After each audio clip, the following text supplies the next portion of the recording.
Hi guys, it's Amy and Lisa, and we're here to show you our next craft, which is part of the lantern project for this year and the hometown holiday weekend.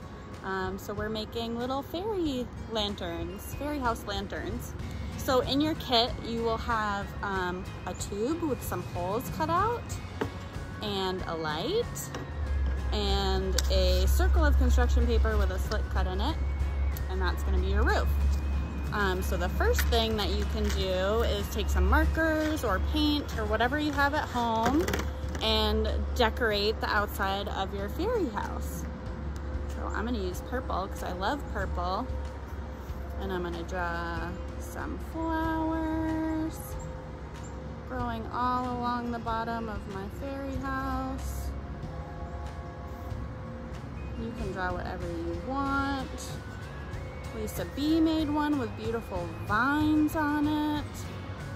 You could draw your favorite fairy tale character. You could draw a frog, whatever you want to draw. I liked Lisa's idea about some vines. I'm going to do a couple vines. You can hear the traffic outside of the temporary library. Oh, and here comes a truck. Hi. So anyway, here's my fairy house, partially decorated. Some vines, some beautiful purple flowers.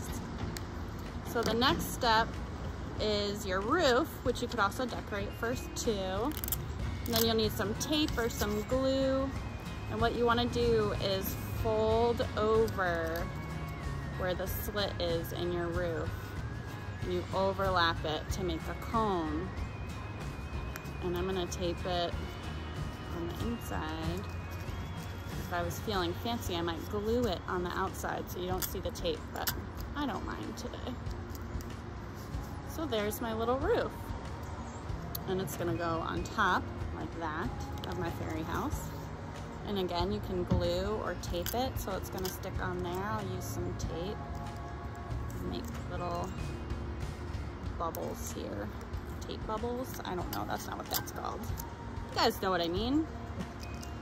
When you wrap the tape around itself. Loops. Tape loops. Here we go, look! My little fairy house has a roof. And then when you're all done decorating, you can switch on your light. I don't know that you'll be able to see it. And put it inside your little fairy house. And it'll glow all night long until the battery runs out. But we hope you enjoy your little fairy house lantern kit, and share with us your beautiful lanterns. And we'll see you next time at Storytime. Bye!